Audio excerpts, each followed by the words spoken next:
जय हिंद दोस्तों। आज हम बात करेंगे दुनिया के सबसे अमीर व्यक्ति यानी इलॉन मस्क के बारे में। अब आपको इतना तो मालूम ही होगा कि कुछ समय पहले ही इलॉन मस्क ने ट्विटर कंपनी को खरीद लिया है। ट्विटर को एक्वायर करते ही समय उन्होंने सबसे पहला काम किया कि उधर के सीईओ यानी पराग अग्रवाल को जॉब से फायर कर दिया गया है। अब मैं यहाँ पे कहूँ कि उन्होंने ये ट्विटर मजबूरी में खरीदा है तो क्या होगा। जी हाँ, उन्होंने ये ट्विटर मजबूरी में खरीदा। वो चाहते नहीं थे एंड में कि वो ट्विटर को खरीदना, पर कुछ ऐसे रीजन आए कि उन्हें मजबूरी में जाकर उस ट्विटर को खरीदना पड़ा। और क्या थे वो रीजन जिसकी वजह से पराग अग्रवाल को जॉब से निकालना पड़ा, तो जानेंगे इस वीडियो में। अगर आपको ये वीडियो अच्छी लगे या फिर हमारा काम पसंद आए तो इस वीडियो को लाइक जरूर करना। बाकी चलते हैं वीडियो की तरफ।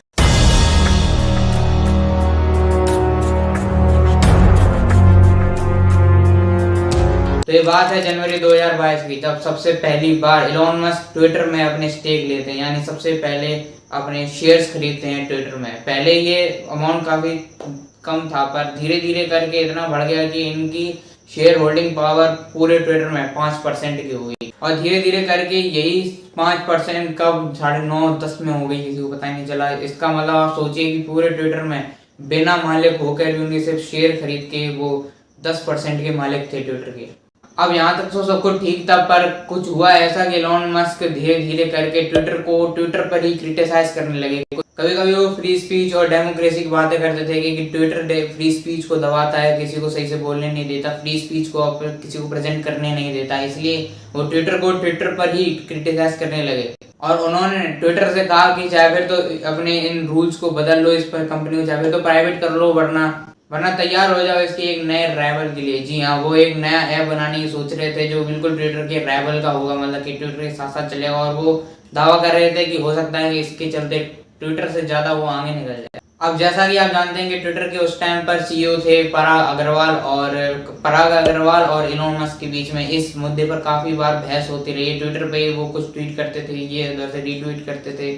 इस चीज पर कई बार उनकी बहस हुई, एक तरह से कंट्रोवर्सी उनकी चलती रही है। काफी वो चिढ़ गए थे। उन्हें इलॉन मस्क को पराग अग्रवाल कभी अच्छे भी नहीं लगते थे, उनकी बातें उन्हें कभी खराब लगती थी। जिसके बाद धीरे धीरे करके टाइम कटा और टाइम आया 14 अप्रैल 2022 का, जब इलॉन मस्क सबसे पहले ट्विटर को प्रपोजल देते हैं फर्स्ट टाइम $43 बिलियन का। जी हाँ, वो कंपनी से कहते हैं कि मैं आपको यहाँ पे $43 बिलियन दूंगा और मैं आपकी पूरी ट्विटर कंपनी को ही खरीद लूंगा। जिसके बाद ट्विटर के मालिक वगैरह को भी ये बात अच्छी लगती है कि वो डील के लिए तैयार हो जाते हैं। पर उन्होंने शर्त रखी है कि वो कहते हैं आप इस डील से वापस हट नहीं सकते हैं। अगर आप इससे हटे आपको $1 बिलियन देना पड़ेगा। और ये भी कहा कि आप ट्विटर को किसी तरीके से क्रिटिसाइज नहीं कर सकते जैसे आप पहले करते थे, उसकी बुराई वगैरह किधर भी नहीं कर सकते। अगर आपने ऐसा किया तो आपको लीगली $1 बिलियन का फाइन भरना पड़ेगा।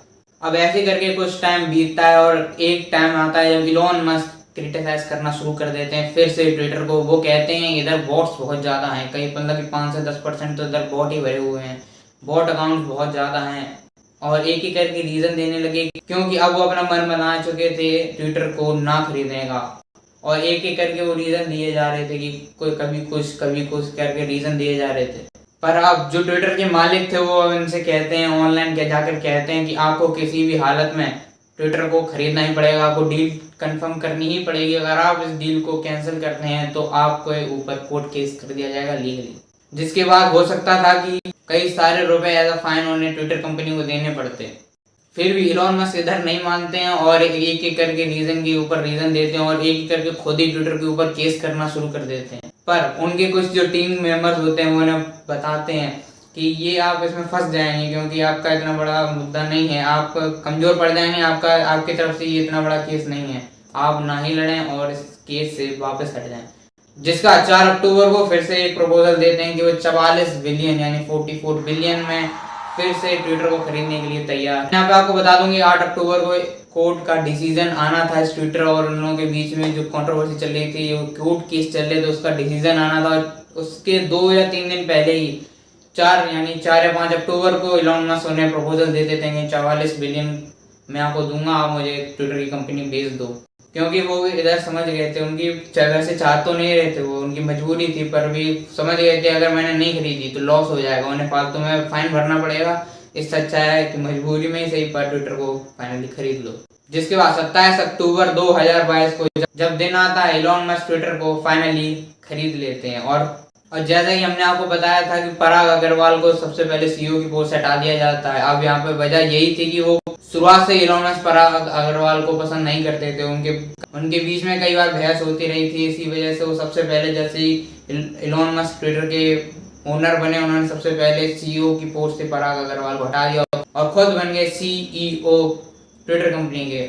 और यही नहीं, पराग अग्रवाल के साथ उन्होंने 75% ऑफ एम्प्लॉय ऑफ ट्विटर को बदलने की कोशिश की। यानी वो कह रहे थे हम 75% जो है उनके एम्प्लॉयज को बदल देंगे या फिर जो है वो फायर कर देंगे। और एक और रूल कुछ अजीब सा लेकर आए थे। उन्होंने कहा था कि जिसको ब्लू टिक यानी वेरीफाइड टिक अपने अकाउंट के ऊपर चाहिए वो महीने में $8 उसको देने पड़ेंगे। जिसके बाद कई सारे लोगों ने इसके फेवर में भी गए, कई सारे लोग इसके अपोज में ही गए, पर मिक्स रिएक्शन आया इसके। पर खैर अब फाइनली ट्विटर हो चुका है इलॉन मस्क का। अब देखते हैं ये इस ट्विटर का क्या करते हैं। वो कभी वो सोचते हैं कि टिकटॉक मतलब कि वाइन्स निकालना चाहते थे। कहीं पहले उन्होंने ट्वीट किया था कि आपको वाइन कैसी लगेंगी। आपको बता दें वाइन पहले आती थी 6 सेकंड की पहले वीडियो थी उस पर। देखते हैं क्या डालेंगे वो। तो फिलहाल इस वीडियो के लिए इतना ही। अगर आपको वीडियो अच्छी लगी तो हमें कमेंट सेक्शन में जरूर बताएं और इस वीडियो को हर किसी के साथ शेयर जरूर करें। एक इन्फॉर्मेटिव वीडियो हर किसी के साथ शेयर करने में क्या ही प्रॉब्लम होगी। तो प्लीज इस वीडियो को हर किसी का शेयर जरूर करें। बाकी मिलते हैं एक और नई ऐसी इन्फॉर्मेटिव वीडियो के साथ, तब तक के लिए।